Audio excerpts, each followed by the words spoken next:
जय श्री कृष्ण। हमारी तुम्हारी जिंदगी।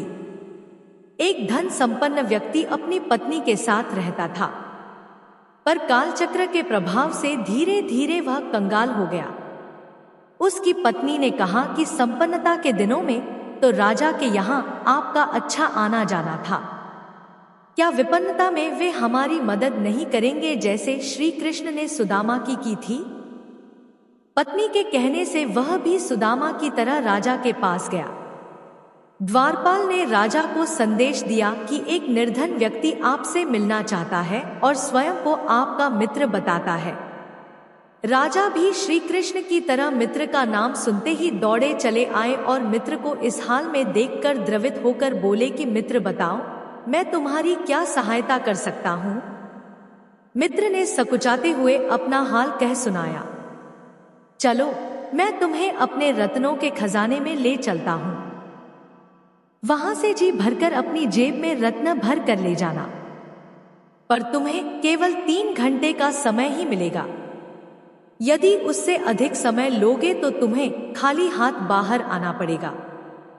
ठीक है, चलो। वह व्यक्ति रत्नों का भंडार और उनसे निकलने वाले प्रकाश की चकाचौंध देखकर हैरान हो गया, पर समय सीमा को देखते हुए उसने भरपूर रत्न अपनी जेब में भर लिए। वह बाहर आने लगा तो उसने देखा कि दरवाजे के पास रत्नों से बने छोटे छोटे खिलौने रखे थे जो बटन दबाने पर तरह तरह के खेल दिखाते थे। उसने सोचा कि अभी तो समय बाकी है, क्यों न थोड़ी देर इनसे खेल लिया जाए। पर यह क्या, वह तो खिलौनों के साथ खेलने में इतना मग्न हो गया कि समय का भान ही नहीं रहा। उसी समय घंटी बजी जो समय सीमा समाप्त होने का संकेत था और वह निराश होकर खाली हाथ ही बाहर आ गया। राजा ने कहा, मित्र, निराश होने की आवश्यकता नहीं है। चलो, मैं तुम्हें अपने स्वर्ण के खजाने में ले चलता हूं। वहां से जी भरकर सोना अपने थैले में भर कर ले जाना, पर समय सीमा का ध्यान रखना। ठीक है। उसने देखा कि वह कक्ष भी सुनहरे प्रकाश से जगमगा रहा था। उसने शीघ्रता से अपने थैले में सोना भरना प्रारंभ कर दिया। तभी उसकी नजर एक घोड़े पर पड़ी जिसे सोने की काठी से सजाया गया था। अरे, यह तो वही घोड़ा है जिस पर बैठकर मैं राजा साहब के साथ घूमने जाया करता था। वह उस घोड़े के निकट गया, उस पर हाथ फिराया और कुछ समय के लिए उस पर सवारी करने की इच्छा से उस पर बैठ गया। पर यह क्या, समय सीमा समाप्त हो गई और वह अभी तक सवारी का आनंद ही ले रहा था। उसी समय घंटी बजी जो समय सीमा समाप्त होने का संकेत था और वह घोर निराश होकर खाली हाथ ही बाहर आ गया। राजा ने कहा, मित्र, निराश होने की आवश्यकता नहीं है। चलो, मैं तुम्हें अपने रजत के खजाने में ले चलता हूं। वहां से जी भरकर चांदी अपने ढोल में भर कर ले जाना, पर समय सीमा का ध्यान अवश्य रखना। ठीक है। उसने देखा कि वह कक्ष भी चांदी की धवल आभा से शोभायमान था। उसने अपने ढोल में चांदी भरनी आरंभ कर दी।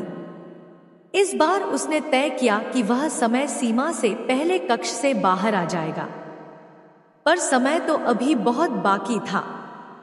दरवाजे के पास चांदी से बना एक छल्ला टंगा हुआ था। साथ ही एक नोटिस लिखा हुआ था कि इसे छूने पर उलझने का डर है। यदि उलझ भी जाओ तो दोनों हाथों से सुलझाने की चेष्टा बिल्कुल न करना।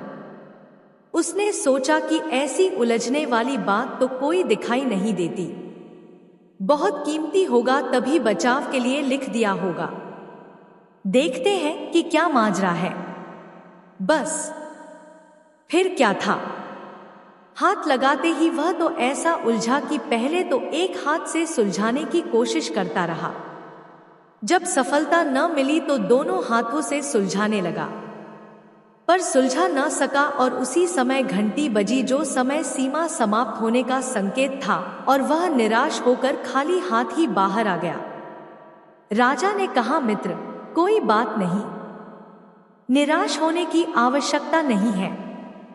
अभी तांबे का खजाना बाकी है।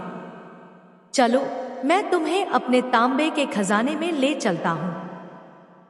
वहां से जी भरकर तांबा अपने बोरे में भर कर ले जाना, पर समय सीमा का ध्यान रखना। ठीक है।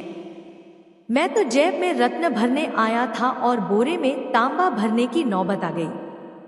थोड़े तांबे से तो काम नहीं चलेगा। उसने कई बोरे तांबे के भर लिए। भरते भरते उसकी कमर दुखने लगी, लेकिन फिर भी वह काम में लगा रहा। विवश होकर उसने आसपास सहायता के लिए देखा। एक पलंग बिछा हुआ दिखाई दिया। उस पर सुस्ताने के लिए थोड़ी देर लेटा तो नींद आ गई और अंत में वहां से भी खाली हाथ बाहर निकाल दिया गया और अंत में उसे खाली हाथ ही लौटना पड़ा। हम भी अपने जीवन में अपने साथ कुछ नहीं ले जा पाएंगे। बचपन खिलौनों के साथ खेलने में, जवानी विवाह के आकर्षण में और गृहस्थी की उलझन में बिता दी। बुढ़ापे में जब कमर दुखने लगी तो पलंग के सिवा कुछ दिखा नहीं। समय सीमा समाप्त होने की घंटी बजने वाली है। इसीलिए संत कहते हैं, सावधान सावधान। जय जय बजरंग बली।